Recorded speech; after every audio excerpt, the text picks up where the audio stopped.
Hey guys, what is up? My name is Kaylee, welcome back to my channel.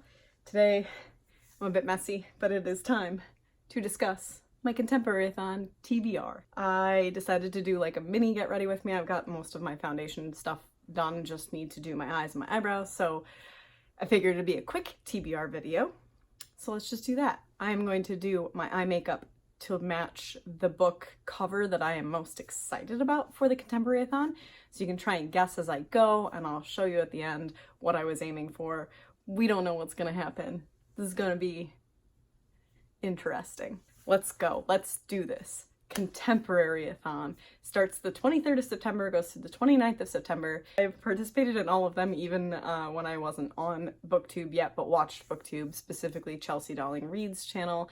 So she's the host, alongside Julie from Pages and Pens, and Natasha from My Reading is Odd, and Melanie from Mel to the Any. So you'll have them all linked down below, as well as an announcement to the ContemporaryAthon.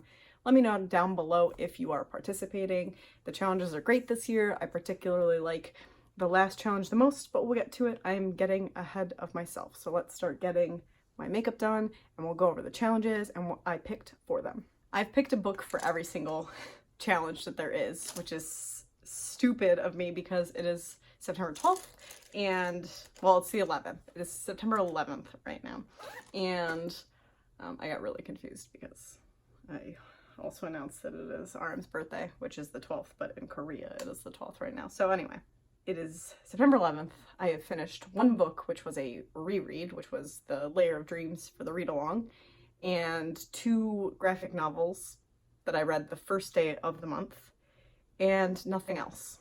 I DNF'd a book that was a buddy read. I have been trudging very slowly through Dark Dawn, and I feel like I'm the only one.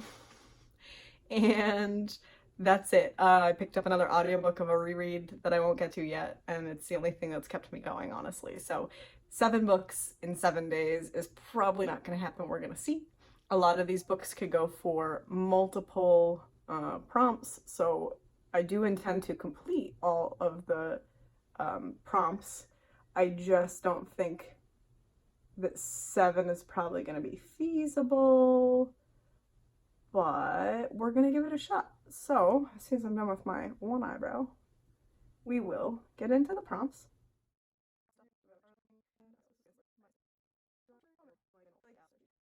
All right, well, my eyebrows look done. One's always higher than the other because I do this a lot. All right, so first prompt. Read a book that was released in 2019, and I am reading one that initially had really, really great reviews and now is getting a little bit of lower reviews and controversy, but I'm excited for it, and that is Fix Her Up by Tessa Bailey. This is like a pretend dating trope, and the main girl, I believe, works as like a clown for kids' birthdays, and she wants to prove that she's not just like this young little sister type, and she starts fake dating this jock that's like really well loved in their town or community or whatever. And then I heard it's like really, really steamy and dirty, and I don't know, I feel like it's up my alley, but we're gonna find out. So released in 2019, obviously it's got an illustrated cover and it fits a whole bunch of other things, but you know what, I'm not gonna say all the things. I'm just gonna pick one book per prompt, and we'll get to that. All right. The next prompt is to read a book with yellow on the cover. And so what I'll be reading for that is Foolish Hearts by Emma Mills. There's a little yellow up here. You can see it right here. If it's anything like This Adventure Ends, I expect to love it a lot. It's a book about teenagers and finding yourself and adventures and budding romance, and I know that some of the hosts read this recently and absolutely loved it. I know that Julie is a huge Emma Mills fan, and I have high expectations for it, especially because of some of the quotes that I'd heard from the ladies that are hosting this, and that it has to do with boy bands, I want to say.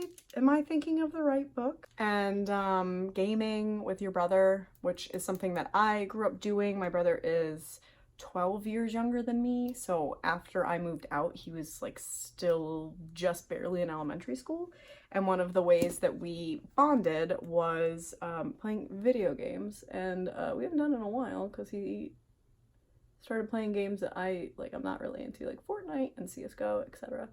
But I have a feeling that I'm going to really like it based on just what I've heard from people that I thoroughly trust in the community.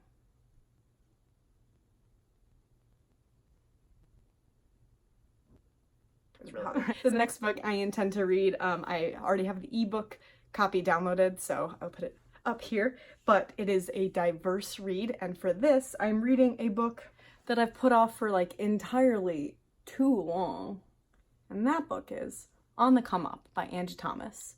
This is a story about a girl named Star who is into rapping, and it's kind of, I know it takes place in the same like universe as The Hate You Give. So, or wait, no, is it Bree? Bree is the rapper and Star is in The Hate You Give. It's been like 2 or 3 years since I've read The Hate You Give. Hard for me to remember that kind of stuff. But anyway, I've heard really good things, and The Hate You Give was a total 5-star for me, so I expect to really love On the Come Up.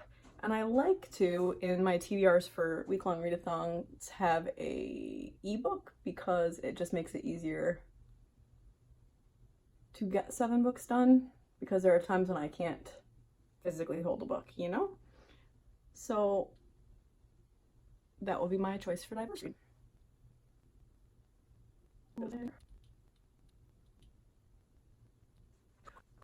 Next is to read a book with an illustrated cover, and I always like to read a graphic novel or a manga in a week-long readathon, so I am going with Bloom by Kevin Panetta. Kevin Panetta wrote one of my favorite graphic novel series, which is Zodiac Star Force. There's only 2 in the series, but it was amazing, and I love the art, and I love the storyline, so I'm expecting to like this as well.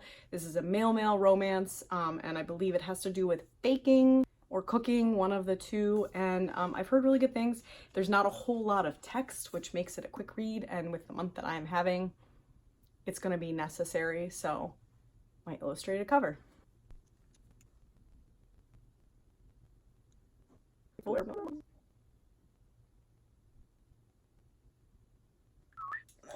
Next on the list is to read a book that is hard-hitting or dark read, and this is a book that I'm meaning to read for a while because I really like, she's hit or miss for me, but when I really like it, I really like her work. That is You Must Not Miss by Katrina Leno. The glare is ridiculous. This I've heard is unlike the rest of her work in that, I'm gonna sit here and blend while I do this. The topic is, well, not that she doesn't read hard-hitting topics, but I've heard that this one's a lot more brutal than her norm, but that it's really good and hard-hitting. I'm pretty sure that it is a story, I'm gonna hold up one more second. It's a story about a girl dealing with the aftermath of sexual assault. So I know that there'll be a lot of trigger warnings for the topics, and I'll let you know as I'm reading it what specifically they are. I haven't read it yet just because I definitely wasn't in a headspace to read a story like that when it initially came out, even though I was really, really looking forward to it. I'm excited to get to it. That's all I will say. There's like a lot that goes on in this book as far as I'm aware, in that her family like destructs and something goes on with her sister, and then she has to deal with the aftermath of that happening to her, the sexual assault.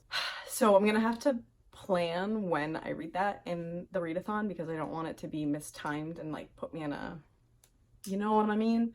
But I think that fits very perfectly into the hard-hitting and dark atmosphere type. What's the word I'm looking for? Prompt. Prompt.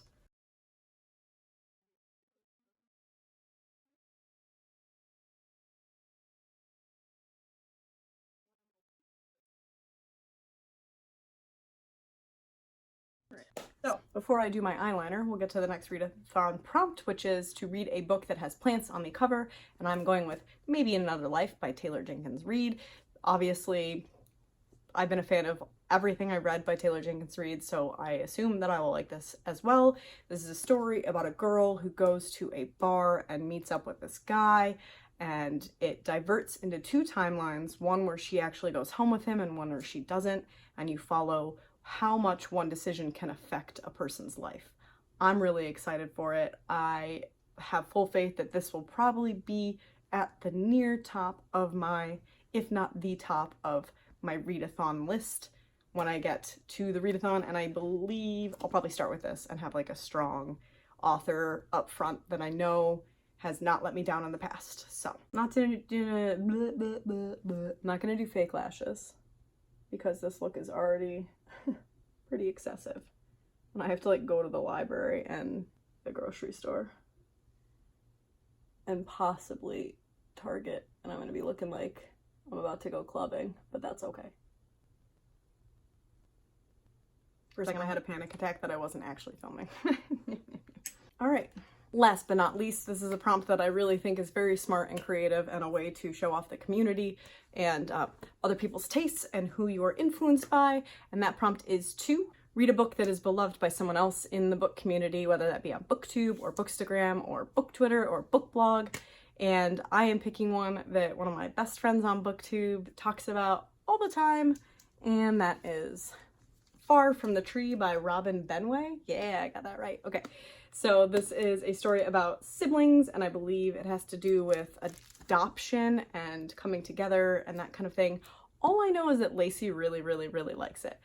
Lacey over at Lacey DuBell is the person that I am shouting out for this pick. I think she's rereading it in for the Booktubeathon as well, not the Booktubeathon, the ContemporaryAthon as well. And she talked about the audiobook being really good by a narrator she really likes. And I do believe that Hoopla has it, so I will try and read this on audiobook, which will make a little bit easier for the ContemporaryAthon, getting the 7 books in 7 days, as audiobooks have kind of been my fallback right now in my slump, but I normally do rereads in audiobooks. We'll see if I can hear it and sustain it as I go. If not, I'll switch back to this, but I am looking forward to it. That is the last and 7th book in my ContemporaryAthon TBR. If you haven't guessed what I was going for makeup-wise, it is Fix Her Up. I've got the purple, and the pink, and the blue jeans, and a little bit of silver for the white words. That is it, guys. For me, I am all ready. I'm gonna film one more quick little video and then get out and do my errands. Thank you for being here. Let me know down below what you are reading for the ContemporaryAthon, if you are participating. How many times have you participated? I always look forward to this. I get a lot of reading done. Contemporary is something that I can read faster than most of the things I read. I am a slow-ass reader. So I'm looking forward to it. I will see you guys the 23rd. I will vlog, though I'm not sure if it'll be a week vlog or like every couple days. I'm going to play it by ear based on where my headspace is at and what I've got on my agenda. But I'll see you regardless with some form of a vlog and a couple videos from now until then. So fingers crossed that all goes well and that I get at least a book read between now and then. But we'll see. All right, guys. Like if you like this video, subscribe if you are new here and would like to see more content from me. I post all my social media links down below. You can find me on Goodreads and Instagram and Twitter. I hope you are having a great day, and I will see you in the next one, and happy